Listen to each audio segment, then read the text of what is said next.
اعوذ باللہ من الشیطان الرجیم بسم اللہ الرحمن الرحیم السلام علیکم ورحمۃ اللہ وبرکاتہ۔ ناظرین کرام، ہم حضرت نوح علیہ السلام کے بارے میں گفتگو کر رہے تھے اور ہمارا سلسلہ گفتگو یہاں تک پہنچا تھا کہ حضرت نوح علیہ السلام پر ان کی قوم نے 3 اعتراض کیے اور حضرت نوح علیہ السلام نے ان کو دلیل کے ساتھ جواب دیا۔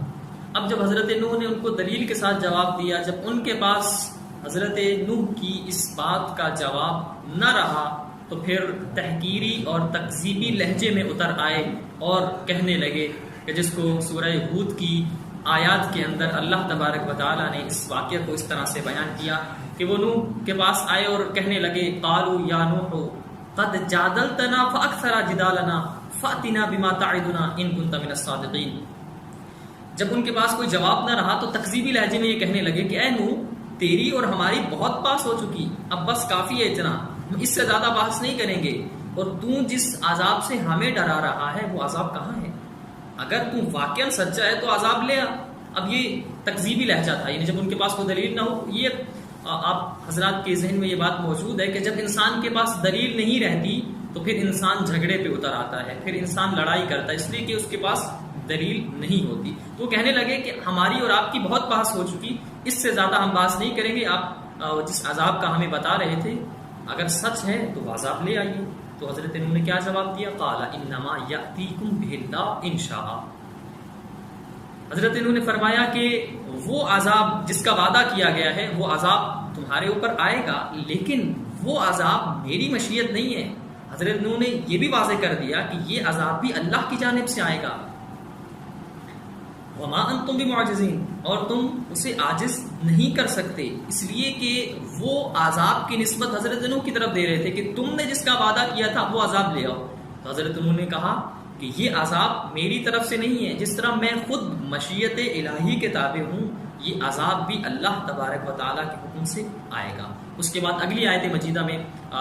قرآن مجید نے اس طرح سے ارشاد فرمایا کہ جو حضرت نوح کا واقعہ ذکر کر رہے ہیں، حضرت نوح نے اس طرح سے فرمایا کہ وَلَا يَنفَعُكُمْ نُصْحِي إِنْ أَرَدْتُ أَنْ أَنْصَحَ لَكُمْ إِنْ كَانَ اللَّهُ يُرِيدُ أَنْ يُغْوِيَكُمْ هُوَ رَبُّكُمْ وَإِلَيْهِ تُرْجَعُونَ۔ حضرت نوح نے فرمایا کہ اب میں اگر تمہیں نصیحت کرنا بھی چاہوں تو میری نصیحت تمہیں کوئی کام نہیں دے گی، تمہارے کسی کام نہیں آئے گی، تمہیں کوئی فائدہ نہیں دے گی، اس لیے کہ ان کان اللہ یرید ان یغویکم، کہ جب اللہ نے تمہیں گمراہ کرنے کا ارادہ کر لیا، اب میری نصیحت تمہیں کوئی کام نہیں دے گی، اور وہ تمہارا رب ہے، تمہیں اسی کی طرف پلٹ کر جانا۔ یہاں سوال یہ پیدا ہوتا ہے کہ حضرت نوح یہ کہہ رہے ہیں کہ اللہ نے جب تمہیں گمراہ کرنے کا ارادہ کر لیا تو اس کا مطلب ہے کہ اب میری نصیحت تمہیں کوئی فائدہ نہیں دے گی۔ سوال یہ ہے کہ اگر اللہ نے ہی ان کو گمراہ کیا ہے تو پھر اس میں ان کی کیا غلطی ہے، ان کا کیا قصور ہے کہ جب اللہ ان کو گمراہ کر رہا ہے؟ ظاہر ہے یہ دیکھیں، انسان جب اعمال کرتا ہے اگر اپنی مرضی سے کرے تو اس کی جزا اور سزا کا مستحق قرار پاتا ہے، لیکن اگر انسان کسی کام کرنے پر مجبور ہو تو پھر اس کی سزا، اس کا عقاب یا اس کا جو ثواب ہے وہ اس انسان کو نہیں ملنا چاہیے۔ اگر یہاں گمراہی کی وجہ اللہ ہے تو پھر اس کا عذاب ان لوگوں کو نہیں ملنا چاہیے۔ ہم اس کے جواب میں یہ عرض کریں گے، قرآن کی متعدد مقامات پر ایسی آیات ہمیں ملتی ہیں جس میں اللہ تبارک و تعالیٰ نے فرمایا کہ اللہ جسے چاہے ہدایت دیتا ہے، جسے چاہے گمراہ کرتا ہے۔ اللہ جب کسی کو گمراہ کرتا ہے اس کا معنی ہرگز یہ نہیں ہے کہ اللہ تبارک و تعالیٰ اسے مجبور کرتا ہے اور جبراً اسے گمراہ کر دیتا ہے، نہیں، اس لیے کہ ایک انسان جب خدا کی نافرمانی پہ نافرمانی کرتا ہے، اس کے احکامات پر عمل نہیں کرتا، تو پھر اللہ تبارک و تعالیٰ اس سے توفیقات کو سلب کر لیتا ہے، اور اس حالت میں انسان گمراہ ہو رہا ہوتا ہے کہ خدا اس کو اس کی حال پر چھوڑ دیتا ہے۔ ہاں، خدا کی گمراہی کا معنی یہ ہے کہ خدا اس کو اس کے حال پر چھوڑ دیتا ہے، اور اس کی حالت یہ ہوتی ہے کہ وہ خود بھی گمراہ ہو رہا ہوتا ہے اور دوسروں کو بھی گمراہ کر رہا ہوتا ہے۔ لہذا خدا گمراہ کرتا ہے، اس کا معنی یہ ہے کہ خدا اس سے توفیقات سلب کر لیتا ہے اور اسے اسی گمراہی میں چھوڑ دیتا ہے۔ لہذا حضرت نوح نے کہا اب جب کہ تمہارے دل تاریک ہو چکے ہیں، تمہارے دلوں پر مہر لگ چکی ہے، جہاں پر خدا کی بات سننے کے لیے تم راضی نہیں ہو، خدا کی طرف جانے کو تیار نہیں ہو، تمہارے دل سیاہ اور تاریک ہو چکے ہیں، لہٰذا اب میں نصیحت کروں گا بھی صحیح، تمہیں نصیحت کسی کام نہیں آئے گی، تمہیں کوئی فائدہ نہیں دے گی، تم میری نصیحت پہ کان نہیں دھرو گے. اس لیے حضرت نوح نے کہا کوئی فائدہ نہیں ہے میری نصیحت کرنے کا. پھر اس کے بعد جب یہ باتیں چلی تو پھر اگلی آیت میں اللہ تبارک و تعالیٰ نے فرمایا وَأُوحِيَ إِلَىٰ نُوحٍ أَنَّهُ لَن يُؤْمِنَ مِن قَوْمِكَ إِلَّا مَن قَدْ آمَنَ فَلَا تَبْتَئِسْ بِمَا كَانُوا يَفْعَلُونَ. پھر اگلی آیت میں فرمایا کیا ہے نوح، ہم نے حضرت نوح کی طرف وحی کی اور انہیں بتایا کہ اب آپ کی قوم میں سے جو ایمان لا چکے ان کے علاوہ کوئی بھی ایمان نہیں لائے گا، لہٰذا اب آپ کی قوم میں سے جو آپ کو باتیں کر رہے ہیں اور مذاق اڑا رہے ہیں ان کی باتوں پر توجہ دینے کی ضرورت نہیں ہے، غمگین ہونے کی ضرورت نہیں ہے، اس لیے کہ ان لوگوں کے علاوہ جو ایمان لا چکے کوئی بھی ایمان نہیں لائے گا. اور پھر اس کے بعد حکم ہوا کہ اے نوح واصنع الفلک بأعیننا ووحینا ولا تخاطبنی فی الذین ظلموا انہم مغرقون. اے نوح میرے سامنے اور میری وحی کے مطابق کشتی بنائیے، اس لیے کہ جو لوگ ایمان لا چکے بس وہی لائیں گے، اور ظالمین کے بارے میں ہم سے بات نہ کیجیے اس لیے کہ وہ ڈوب جائیں گے. اب یہاں تک جب معاملہ پہنچا کہ حکم ہوا کہ اے نوح کشتی بناؤ، حضرت نوح کو کشتی بنانے کا حکم دے دیا گیا. اب سوال یہاں پر، کشتی بنانے میں 200 سال لگے، کشتی بنانے میں 200 سال لگے، اتنا طویل عرصہ کشتی بنانے میں لگا. حکم کیا ہوا کہ جبرائیل آیا اور کچھ درخت دے کر گیا چھوٹے چھوٹے کہ ان کو لگائیے اور پھر ان سے جو لکڑی ہوگی اس کی کشتی بنانی ہے. روایت کہتی ہے کہ وہ درخت کھجور کے اور خرما کے درخت تھے، ان کو لگایا گیا. حضرت نوح ان کو پانی دیتے، ان کو درختوں کو لگایا، اور اللہ نے کہا کہ جب یہ بڑے ہو جائیں گے پھر انہی کی لکڑیوں سے آپ نے تختے بنانے اور پھر اس سے کشتی تیار کرنی ہے. 40 سال فقط درخت کو بڑے ہونے میں لگے،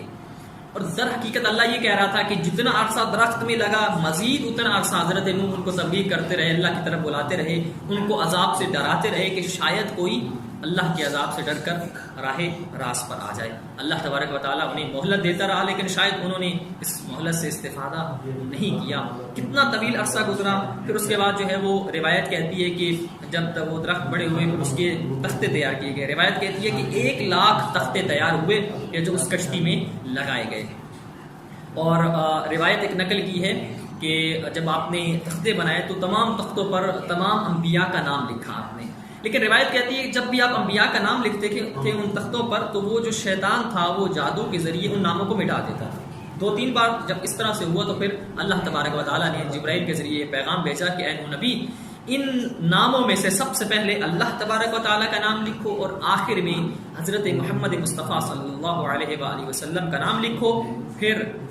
شیطان کی ہمت نہیں ہوگی کہ اس کو مٹا سکے. چنانچہ آپ نے ایسا ہی کیا اور پھر اس کے بعد ابلیس جو تھا اس کے لیے ممکن نہ ہوا کہ وہ ایسا نام مٹا سکے جادو کے ساتھ. اب یہ دیکھا جائے کہ وہ کشتی کا حجم کتنا تھا تو بہت ساری روایات نقل کی گئی. ان میں سے جو سب سے قوی قول ہے جو صاحب حیات القلوب نے امام صادق سے ایک روایت نقل کی ہے. امام صادق علیہ الصلوۃ والسلام فرماتے ہیں کہ اس کی جو لمبائی تھی وہ 1200 ہاتھ، اس کی چوڑائی 800 ہاتھ اور اس کی جو اونچائی تھی وہ تقریباً 80 ہاتھ کے قریب تھی. یہ جو اس کا ٹوٹل حجم تھا کشتی نوح کا. اب کشتی بنائی گئی اور پھر اس کے بعد جو ہے وہ کچھ کیل وغیرہ لائے گئے. اور روایات میں بہت سارے کیل لائے گئے، ہر نبی کے نام پر جو ہے ایک کیل لگایا گیا. جب 5 کیل باقی بچ گئے تو جیسے حضرت نوح نے ان کو اٹھایا تو ان میں ایک چمک سی پیدا ہوئی. تو حضرت نوح نے حضرت جبرائیل سے سوال کیا کہ یہ کیل ایسے الگ کیوں ہیں کہ جب میں ان کو اٹھاتا ہوں تو ایک چمکدار روشنی سی نمودار ہوتی ہے اس میں. تو حضرت جبرائیل نے کہا یہ 5 کیل پنجتن پاک کے نام پر ہیں، حضرت محمد مصطفیٰ، حضرت علی مرتضیٰ، جناب سیدہ فاطمہ الزہرا، حضرت امام حسن اور امام حسین کے نام پر یہ 5 ہیں. پھر حکم ہوا کہ ان 5 کیلوں کو مختلف جگہ پر لگا دیا جائے. اور جب آخری کیل امام حسین علیہ الصلوۃ والسلام کے نام پر لگایا، جب آخری کیل لگایا تو اس وقت روایت کہتی ہے کہ کیل لگانے کے بعد ایک خون سا نمودار ہوا. تو حضرت نوح گھبرائے اور حضرت جبرائیل سے پوچھا کہ یہ کیا ماجرا ہے، یہ خون کیوں ہے؟ تو جناب جبرائیل نے انہیں بتایا کہ تمہارے آخری نبی پیغمبر اکرم اسلام کا ایک نواسہ ہوگا جس کو کربلا کے میدان میں بھوکا اور پیاسا شہید کر دیا جائے گا. پھر اس کے بعد حضرت نوح علیہ السلام بہت آبتیدہ ہوئے، بہت گریہ کیا اور قاتلان حسین ابن علی پر لعنت کی. ناظرین کرام یہ دیکھیے ذرا کہ 200 سال لگے نوح علیہ السلام کو کشتی بنانے میں، میرا سوال ہے کیا خداوند عالم قادر نہیں تھا کہ اتنی جلدی وہ کیا یہ ضروری تھا کہ وہ درخت لگواتا پھر ان کے تختے بنواتا اور کشتی بنواتا؟ کیا خداوند عالم قادر نہیں تھا کہ وہ مختصر مدت میں اس کشتی کو بنا لیتا؟ تو کیا وجہ تھی کہ اتنا طویل عرصہ گزر گیا کشتی بنانے میں؟ اور پھر روایت کہتی ہے اور آیت کی ضمن میں بھی ہے کہ جب حضرت نوح کشتی بنا رہے تھے، چونکہ یہ کشتی حضرت نوح نے وہاں پر جا کر بنائی تھی، اور آج بھی موجود ہے کوفہ کے اندر وہ مقام کہ جہاں پر آج مسجد کوفہ ہے، وہاں پر آپ نے یہ کشتی تیار کی تھی، اور لوگ ہنستے تھے، مذاق اڑاتے تھے کہ نوح نبی یہاں پر طوفان آئے گا۔ عجیب بات ہے، اس لیے کہ دور دور تک بھی یہاں پانی آنے کا کوئی امکان نہیں تھا کہ اگر تو ایک ہوتا ہے کہ انسان دریا کے یا سمندر کے کنارے بناتا ہے کہ جب طوفان آئے تو چلے وہاں یہ کام دے، اتنا دور جا کر کشتی بنا رہے ہیں جہاں دور تک پانی آنے کا کوئی امکان نہیں ہے۔ مذاق اڑایا کرتے تھے، یہ دیوانہ ہے، پاگل ہے کہ یہاں بنا رہا ہے۔ تو اللہ نے کہا کہ ان کو یہ جو مذاق اڑا رہے ہیں نا، حضرت نوح نے پھر ان کا جواب دیا آیت کے ضمن میں کہ آج جس طرح تم ہمارا مذاق اڑا رہے ہو نا، کل جب طوفان آئے گا تو تمہارا بھی اسی طرح سے مذاق اڑایا جائے گا۔ تو پھر یہ اتنا طویل عرصہ کیوں کشتی بنانے میں لگا؟ تو اللہ تبارک و تعالیٰ